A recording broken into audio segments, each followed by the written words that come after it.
पिछले साल नवंबर से ये कुछ कराची में किलिंग्स हो रही थी और उसका लग ऐसे रहा था, जो पैटर्न था वो ऐसे लग रहा था कि शायद ये स्ट्रीट क्राइम में किलिंग हो रही है या कोई दुश्मनी में किलिंग हो रही है। लेकिन ये सीटीडी जब एक्टिव हुआ, जब मैंने इसको देखना शुरू किया, क्योंकि जो भी क्राइम होता है, जो भी मर्डर्स होते हैं, उनकी डेली पूरे सिंध की रिपोर्ट में पता आती है कि जी कैसे हुआ, क्या हुआ। उसको मैं स्टडी करता हूँ, हम लोग करते हैं। जब ये 2-3 हुए कुछ 1-1.5 महीने के अंदर, तो उस पर हमने ये पैटर्न देखा कि ये एक ही फिरके के लोग मारे जा रहे हैं, अहले सुन्नत वल जमात के। तो कोई लीडर नहीं है वो, या वो कारकुन है या वो उसके सपोर्टर हैं। फिर ये क्योंकि मुतवातर अगर हम पैटर्न देख रहे थे, तो ये 10-15 दिन के गैप से एक न एक बंदे की ये शहादत हो रही थी। तो उस पर जब वो काम शुरू किया तो 2 केसेस की हमें मैचिंग भी हो गई।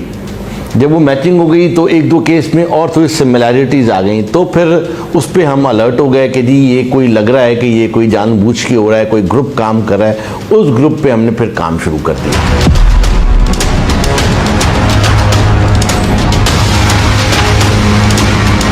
जैसी ये चीज़ें जब मैंने नोट की, तो फिर मैंने नीचे जो मेरा सेल है इंटेलिजेंस का, राजा उमर खिताब का, एसएसपी का, उसको मैंने ये टास्क दिया कि भाई इस पे काम करें। उन्होंने उस पर काम शुरू किया और शुक्र अल्हम्दुलिल्लाह उस पर बाकायदा हमने इंटेलिजेंस नेटवर्क के थ्रू काफ़ी लोग आइडेंटिफाई किए। जब उनसे आगे चीज़ें लीड्स बढ़ना शुरू हुई तो फिर हमें पता चला कि नहीं, ये तो एक पूरा मुनज़्ज़म ग्रोह है जो ये काम कर रहा है। उसमें फिर कुछ बंदे हमने अरेस्ट किए, उनसे चीज़ें और आगे बढ़ी तो, और हमने अपने इंटेलिजेंस नेटवर्क को एक्टिवेट करके पूरा ग्रुप खोला। फिर हमें ये पता चला कि जी ये एक टारगेट किलर्स जो थे उनको आइडेंटिफाई हो गए 2। फिर वो 1 महीने का गैप आ गया जब, और वो टारगेट किलर्स सीन से आउट हो गए।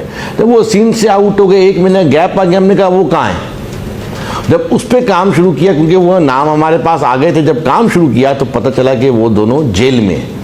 वो जेल में कैसे गए, अब उनका कमाल ये था कि उनको आइडिया शायद हो गया था कि जी वो रडार पे आ गए हैं। तो उन्होंने अब ये किया कि वेपन रखे, अनलाइसेंस, गए पुलिस की चेकिंग के दौरान पुलिस ने उनको पकड़ा और 13D23A1 में जेल में भेज दिया। उनका ये था कि जेल में, क्योंकि जब उनसे हमने पूछा, उन्होंने कहा कि जी ये हमने जानबूझ से किया था कि जेल में रहेंगे, 1.5-2 महीने में बेल हो जाएगी, बाहर आएंगे फिर वही काम करेंगे, ताकि हम रडार से निकल गए।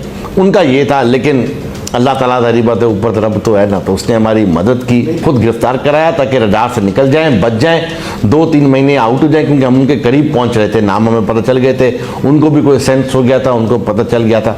अब ये सबसे बड़ा सवाल यह था कि ये ग्रुप काम कैसे करता था, ये भी आप लोगों के जहन में होगा। देखिए, इनको टारगेट दिए जाते थे, उस पर रेकी की टीम बिल्कुल अलग टीम है। उसके बाद रेकी वाली टीम इनको टारगेट किलर्स को देती थी कि जाओ मारो। ये 2 तो अरेस्ट हो गए, 4 और अभी तक बाहर हैं। उस पर भी हम लोग काम कर रहे हैं, नाम आइडेंटिफाई हो चुके हैं, वो इंशाअल्लाह जल्द पकड़े जाएंगे। जो इनकी पूरी नेटवर्क है, जो इनके फैसिलिटेटर्स हैं, जो इनको मुख्तलिफ चीज़ों में मदद करते हैं, वो 24 के करीब लोग हैं, वो भी आइडेंटिफाइड है, नाम हैं, सारे प्रेस कॉन्फ्रेंस रिलीज में आप देखेंगे वो दिए हैं। फिर इनको जो सपोर्ट मिलती थी, टारगेट मिलते थे, क्योंकि ये एक कालाधन तंजीम है जो ज़ैनबीन ब्रिगेड, उसके लोग हैं। इनका जो लीडर है उर्फ मुस्लिम करके नाम है, वो भी आइडेंटिफाइड है। अब उसके पीछे हम पड़े हुए, इंशाल्लाह ताला हम इस पूरे ग्रुप को अनर्थ कर लेंगे जल्दी। उससे पहले कोई गिरफ्तारी नहीं आई थी, क्योंकि जब इनसे हमने पूछा और रिकॉर्ड में कोई चीज़ नहीं थी। ये तो हमारे इंटेलिजेंस नेटवर्क के थ्रू हमें पता चला कि ये मार रहे हैं। फिर इनसे वेपन रिकवर हो गए हैं, अब वो वेपन हम मैचिंग कराएंगे इंशाल्लाह ताला, क्योंकि इन्होंने तो 13 मर्डर्स तो माने हैं। वो मैंने इनसे इंटरोगेशन की थी खुद जाके, तो उन्होंने मेरे सामने बोला था कि उनके पट्टियाँ इनको बांध हमने किया था कि जी आपने क्या क्या कार्रवाइयाँ की हैं। उन्होंने 13 मर्डर्स बताए हैं। और दूसरा फिर सबसे जो ख़तरनाक चीज़ ये है कि इनके पास से जो इक्विपमेंट्स निकले हैं, मोबाइल फ़ोन निकले हैं और दूसरी चीज़ें निकली हैं, उसमें तमाम डिटेल्स हैं। जो 13 बंदे मरे हैं उनकी रेकी की डिटेल्स हैं पूरी, तो वो सबूत भी हमारे पास काफ़ी हैं। अब बस वो ये है कि मैचिंग करवानी है, वो इंशाल्लाह ताला अल्लाह करे हो जाए, तो उसके बाद केस हमारा स्ट्रांग हो जाएगा, फिर आगे हम चलेंगे। उनको फंडिंग काफ़ी आ रही थी, आपकी बात सही है। वो भी कोई कालादम तंजीम है, जाहिर बात है ये उन्हीं के लोग इसको फंडिंग कर रहे थे, अब उस पर थोड़ा काम कर रहे हैं। अब उसमें ये है कि किसी का मुल्क का नाम मैं नहीं लेता हूँ, लेकिन ये इनको गैर मुल्की फंडिंग इनको आ रही है, बिल्कुल आ रही है, 100% तौर पे आ रही है। हिदायत भी वहीं से आ रही है, वो जो मैंने आपको बताया कि इनका लीडर आइडेंटिफाई हो चुका है, वो वही इनको फंडिंग भी कर रहा है, हिदायत भी दे रहा है, और उसी की तरफ से है सारा। 100% ये बात है, बिल्कुल वो कर रही हैं, इसके बगैर ये पॉसिबल नहीं है। क्योंकि इनका जो पैटर्न है वो ये है कि जो ग्रुप रैकी करता है वो टारगेट किलर को नहीं जानता, जो फैसिलिटेट करता है वो इन दोनों को नहीं जानता। ये 3 अलग अलग ग्रुप्स हैं, आपस में ये राब्ते में नहीं होते हैं। राब्ते में एक और बंदा होता है, वो उसके थ्रू।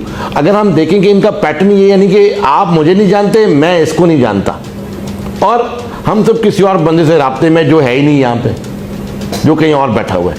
अब ये इस तरह से ग्रुप काम करता है। अब थोड़ी बहुत हमें लीड्स मिलती हैं, उनके ग्रुप्स के नाम मिलते हैं, वो फिर हम कड़ी से कड़ी मिलाते हैं। मिसाल के तौर पे अभी जो हमने 2 बंदे अरेस्ट किए हैं, हमारे पास लीड्स थी कि कौन क्या कर रहा है, कौन कैसे कर रहा है, हमने वो चीज़ें उनसे पूछी तो वो कुछ जाके मिलती हैं। तो वो इस तरह से ये काम करता है। कुछ वो एक दूसरे को ज़ाहिर बात है जानते भी हैं, लेकिन मेन यही है कि जी वो कहीं बाहर से डील कर रहा है बंदा, वही इनको सबको गाइड कर रहा है, चला रहा है, हैंडलर वही है। और वो उसमें कुछ लीड्स हैं हमारे पास, वो अभी थोड़ी तफ्तीश हमारी चल रही है, चीज़ आगे चल रही है, तो मैं डिस्क्लोज नहीं कर रहा आपको, लेकिन उसमें भी अच्छी खबरें आपको देंगे हम इंशाल्लाह। मुख्तलिफ इनको अमाउंट्स मिलते थे टारगेट किलिंग के, वेपन भी डिफरेंट तरीके से इनके पास आते थे सारे, वो भी आइडेंटिफाइड है कि कुछ दूसरे सूबे से आते थे इनके पास, और अमाउंट कभी इनको 50,000 भी मिले हैं, लाख रुपए भी मिला है, और इनको 2 लाख रुपए भी मिले हैं। डिफरेंट अकाउंट्स में डिफरेंट चीज़ों में इनको पैसे आते थे, वो टारगेट किलिंग के हिसाब से भी इनको आते थे, और वैसे भी इनकी अपनी डेली की ज़रूरियात के लिए भी आते थे पैसे। पाकिस्तान में ही है, और उनके गिर्द घेरा बिल्कुल तंग हुआ है, और वो आपको पता है कि जब सिटी सिंध किसी के पीछे लग जाती है तो हम छोड़ते नहीं हैं, उसको घर तक पहुंचा के आएंगे। तो इंशाल्लाह ताला पूरे ग्रुप को हम आइडेंटिफाई करेंगे। अभी तो 2 आए हैं, बाकी भी आए। तो तकरीबन 80 की दिहाई से अब तक शाम में जो है आमरीत मौजूद है, तो इसके खिलाफ अरब बहार से मुतासिर होकर शामी अवाम भी उठे, उन्होंने भी एहतजाज शुरू किया, और उस एहतजाज को जो है बज़ौर ताकत बशारुल असद की फ़ौज और पुलिस और दीगर इदारों ने नाकाम बनाने की कोशिश की, और वहीं से फिर अवामी मज़ाहमत मुसल्ला मज़ाहमत में तब्दील हुई।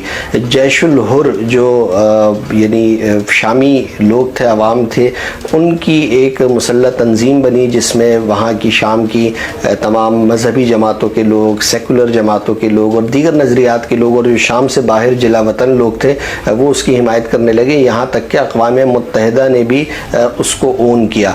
ये सिलसिला चलता रहा, और फिर वहाँ पर एंट्री होती है मुख्तलिफ जिहादी तंजीमों की। शाम में जो उस वक्त यानी तसादुम की कैफियत मौजूद थी, और वहाँ से दौलत इस्लामिया, जिसको दाइश कहते हैं, वो शाम में आती है। और इसके साथ साथ उससे पहले शाम से दौलत इस्लामिया ने अबू मोहम्मद अल जोलानी, जो अन्नसरा फ्रंट, जो अलकायदा का मुसल्ला विंग था शाम के लिए, वहाँ भेजा। और जब ये लोग यहाँ पर आ गए और बशारुल असद की फ़ौज के ख़िलाफ़ इनकी कार्रवाइयाँ शुरू हुई, इसी तरह अहरार और शाम, जैश इस्लामी मुख्तलिफ तंजीमें मौजूद थी। बशारुल असद ने फिर उसके बाद मदद तलब की ईरान से। ईरान शाम का इस खित्ते में जो सबसे मौसर और बड़ा इत्तेहादी है, और जब शाम ने वहाँ पर मुदाखलत शुरू की तो लबनान में शामी ईरानी हिमायती याफ्ता तंजीम हिज़्बुल्लाह मौजूद है, हसन नसरुल्लाह जिसके सरबराह हैं, और इसके साथ साथ इराक़ में भी मुख्तलिफ तंजीमें मौजूद थीं जो अस्करी तंजीमें थीं और ईरान के ज़ेर असर थीं। फिर इसके बाद एक नया मरहला ये आता है कि अरब खित्तों के अलावा अफ़गानिस्तान और पाकिस्तान से भी ईरान ने भर्तियाँ शुरू की, और इन लोगों को शाम में बशारुल असद के ख़िलाफ़ जो तंजीमें मौजूद थीं, जिनमें जैश इस्लामी, अलकायदा, दौलत इस्लामिया, अहरार शाम, और इसके अलावा जो दीगर छोटे बड़े मजमूआत थे, इसके ख़िलाफ़ वो लोग भी वहाँ पर पहुँचे। तो इसमें फिर क़याम होता है अज़्ज़ैनबियून का, और दूसरी तंजीम थी फ़ातिमीयून। फ़ातिमीयून चूँकि अफ़गानिस्तान में मौजूद जो अहले तशय्यो थे उनके लिए थी, वो वहाँ से भर्ती होते थे, उनका वो पूरा सेटअप था और वो शाम में लड़ते थे। और जो पाकिस्तान से ताल्लुक़ रखने वाले अहले तशय्यो थे उनके लिए जो तंजीम बनाई गई थी वो अज़-ज़ैनबियून थी। अज़-ज़ैनबियून ब्रिगेड बुनियादी तौर पर सैयदा ज़ैनब का मज़ार है दमिश्क में, उसकी हिफाजत के नाम पर ये एक पूरी मुसल्लह तंजीम खड़ी की गई और पाड़ा चनार से लेकर कराची तक इसमें मुख्तलिफ भर्तियाँ हुई।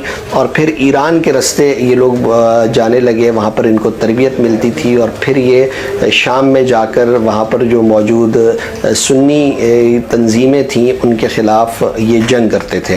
तो ये सिलसिला वहाँ पर जारी रहा और फिर उसके बाद ज़ैनबियून का जो सेटअप था वो फैलता चला गया, यहाँ तक कि ज़ैनबियून से ताल्लुक़ रखने वाले लोग जो शाम की लड़ाई में मारे गए उनको सरकारी तौर पर किसी को ईरान में उसकी तदफीन की गई, कोई शाम में ही मदफून हुआ। और इसके साथ साथ इन लोगों को बाकायदा तौर पर ईरानी हुकूमत की जानिब से पैसे दिए जाने लगे, यानी इनका ख़र्चा तनख्वाहें बाकायदा मुकर्रर की गई।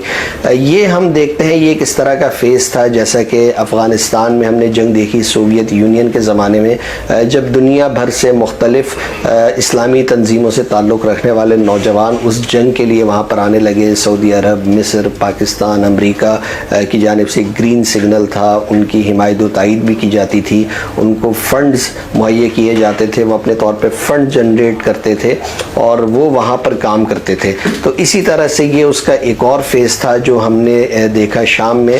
तो ये ज़ैनबियून के लोग बाकायदा तौर पर वहाँ काम करते थे, उनकी जानिब से शाम में मुख्तलिफ हमले किए गए, कई बड़ी जंगें लड़ी गई और यहाँ तक कि एक मरहला आया कि वहाँ पर रूस, ईरान और शामी जो अफवाज या इदारे थे या तंजीमें थीं, इन्होंने कई एक इलाक़े वहाँ पर जैश इस्लामी, अल-कायदा, अन-नसरा फ्रंट, इसी तरह अहरार-उश-शाम, तहरीर-उश-शाम, हयत-उश-शाम, ये मुख्तलिफ तंजीमें थी, इनसे छीने और फिर वो इदलिब तक महदूद होकर रह गए जो कि तुर्क बॉर्डर के बिल्कुल करीब है। इन तंजीमों को जो वहाँ मौजूद थी तुर्की, सऊदी अरब की जानिब से भी हिमायत मिलती थी। तो ये बुनियादी तौर पर हम ये कह सकते हैं कि सऊदी अरब और ईरान की जो लड़ाई थी उसका एक बड़ा मरकज़ जो है शाम भी बना और वहाँ पर भी ये जंग लड़ी गई। ज़ैनबियून जब शाम में बड़ी हद तक बशारुल असद की रिट बहाल हुई और वहाँ पर उनका इक़्तिदार मजबूत होने लगा, तो उसके बाद ज़ैनबियून ने फिर पाकिस्तान की तरफ भी रुख किया। उससे पहले पाकिस्तान में ज़ैनबियून की जानिब से कोई कार्रवाइयाँ नहीं थी। यहाँ पर जो मुख्तलिफ़ अहले तशय्यो के अस्करी गिरोह मौजूद थे, उसमें सिपाही मोहम्मद खासा मारूफ नाम था जिसने सिपाही सहाबा, बल्कि न सिर्फ सिपाही सहाबा को निशाना बनाया बल्कि कई सुन्नी ऐसे उलमा जिनका सिपाही सहाबा से कोई ताल्लुक़ नहीं था उनके ऊपर भी हमले किए और ऐसे कई मतलूब लोग ईरान में फिर मौजूद थे। इसके साथ साथ बलोच अलहदगी पसंदों की भी एक खासी तादाद ईरान में मुक़ीम है। पाकिस्तानी गवर्नमेंट की जानिब से इल्ज़ामात लगाए जाते हैं कि गवादर में और इसके अलावा बलूचिस्तान के दीगर इलाक़ों में, यहाँ तक कि कराची में होने वाले हमलों में भी जो बलोच अलहदगी पसंद मुलव्विस थे उनके ताने बाने ईरान से जाकर मिलते थे। तो ये सिलसिला मौजूद रहा। यहाँ पर जो डियारी गैंग वॉर के उज़ैर बलोच की गिरफ़्तारी की गई, उसकी GIT रिपोर्ट्स में भी ईरान की तरफ इशारे मिलते हैं।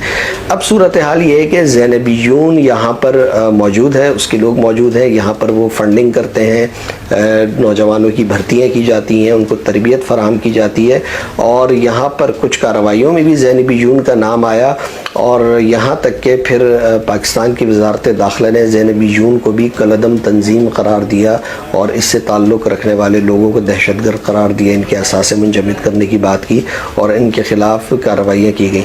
तो ये यानी ज़ैनबियून हम ये कह सकते हैं कि बुनियादी तौर पर उन अहले तशय्यो नौजवानों के लिए है जिनका ताल्लुक़ पाकिस्तान से है और उनकी भर्ती के लिए एक पूरा सिलसिला बनाया गया। ईरान की सरपरस्ती इसमें हासिल रही है क्योंकि क्योंकि मुख्तलिफ लोग जो पकड़े जाते रहे हैं, ज़ैनब यून से ताल्लुक़ रखने वाले कुछ लोग पाकिस्तान के इदारों ने गिरफ़्तार किए हैं और ये इल्ज़ाम लगाया गया है कि वो ज़ैनब यून से ताल्लुक़ रखते थे, कराची में मुख्तलिफ़ कार्रवाइयाँ कर चुके थे या करना चाहते थे, या उस तंजीम की सहूलत कारी में मुलव्विस थे, या उसके लिए फ़ंड जनरेट करते थे, या फिर नौजवानों की भर्ती का काम करते थे ताकि उनको तरबियत देकर इस अस्करी तंजीम को पाकिस्तान में मजबूत और मुनज़्ज़म किया जा सके। कराची में हालिया जो लहर थी जिसमें फ़िरका वाराना टारगेट किलिंग की वारदातें शामिल थी, ये एक चैलेंज था पुलिस के लिए कि इस पे जो है काबू पाया जाए और इसमें जो मुलव्विस ग्रुप है उसे गिरफ़्तार किया जाए। ये तो इल्म हो गया था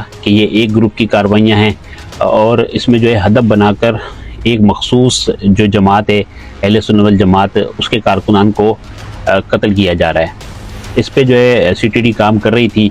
लीड मिली कि ये जेल में मौजूद हैं जो मुल्ज़िमान इसमें मुलव्विस हैं, और उन्होंने ख़ुद को जो है पुलिस और सीटीडी जब उनके ताक़ुब में थी और उनको अंदाज़ा हुआ कि अब ये करीब पहुंच रहे हैं, तो उन्होंने ख़ुद को एक नाजायज़ असलहे के केस में बंद कराया और जेल चले गए। जेल से भी ये नेटवर्क ऑपरेट कर रहे थे। इसका जो सरगना है वो बैरून मुल्क मुकीम है, मोहम्मद हुसैन मौसवी। अगर इस ग्रुप की बात की जाए तो ग्रुप तो नया नहीं है, लेकिन जो इसके जो किलर्स थे ये अलबत्ता नए थे और नए लड़के इसमें इस्तेमाल किए गए। इनका ये कहना है कि 3 टीमें थी जो इसमें टारगेट किलिंग में मुलव्विस थी, जिसमें रैकी करने वाले भी मुलव्विस थे। अगर 2023 सितंबर की बात की जाए तो 2023 सितंबर से लेके 2024 के फरवरी के महीने तक जो 17 टारगेट किलिंग की वारदातें हुई, उसमें तकरीबन 13 वारदातों में ये 2 लड़के वकार अब्बास और अकबर हुसैन मुलव्विस थे। गिलगित बल्तिस्तान से इनका ताल्लुक़ है और इनको बाकायदा फ़िरका वाराना टारगेट किलिंग की ट्रेनिंग दी गई और इस्तेमाल किया जा रहा था। इब्तिदा में पुलिस स्ट्रीट क्राइम और डकैती के जो खतूत हैं उन पर तफ्तीश करती रही, लेकिन पुलिस को ये अंदाज़ा हो गया कि ये जो 17 अफराद को कत्ल किया गया है ये फ़िरका वाराना टारगेट किलिंग की वारदातें हैं, ये डकैती की वारदातें नहीं हैं। इसमें जो राजा उमर ख़िताब हैं उनका ये कहना है कि ये बैरून मुल्क से नेटवर्क चलाया जा रहा है, पड़ोसी मुल्क में बैठकर ये नेटवर्क चलाया जा रहा है। अब इसको हुकूमत या इंतज़ामिया इसमें मुलव्विस है या नहीं, इस पे तो इसके मुतालिक तो कुछ नहीं कह सकते, लेकिन ये ज़रूर कहा जा सकता है कि वहाँ पर इनको नज़रअंदाज किया जाता है और इनको एक साजगार माहौल मिलता है जिससे ये बैठकर वहाँ से ये नेटवर्क ऑपरेट कर रहे हैं। मुल्क को अदम इस्तेकाम जो है पहुँचाने की कोशिश की जा रही है और कोशिश की जा रही है कि मुल्क जो है अदम इस्तेकाम का शिकार हो, और इस फ़िरका वाराना टारगेट किलिंग का बड़ा असर होता है। अगर कराची में बात की जाए तो वैसे ही 70 अफराद सिर्फ डकैती मज़ामत पर कत्ल हो गए हैं, और उसमें 17 अफराद अगर ये भी शामिल करें और उसके बाद आपस की दुश्मनी और दीगर जो पुरतशद्दुद वाक़यात हैं उसमें अगर कत्ल की बात की जाए तो कराची में तकरीबन इस साल के 5 महीने में 200 से ज़ायद अफराद कत्ल हुए हैं। तो उसमें जो है टारगेट किलिंग जो है बड़ा संगीन मसला था और ये खालिस्तान दहशतगर्दी की वारदातें थी जिसमें हदफ बनाकर टारगेट को कत्ल करना, इस पर सीटीडी ने काम किया और एक अहम कामयाबी हासिल की है। एक ग्रुप जिसको तश्कील दिया गया था और आगे चलकर मज़ीद टारगेट किलिंग की वारदातें यहाँ पर हो सकती थी, अब बड़ा कवी इम्कान है कि ये रुक जाएंगी और इनके अंदर एक तवील वक्फा आएगा जब तक कि इनको कोई मोतरिक ग्रुप दोबारा नहीं मिलता।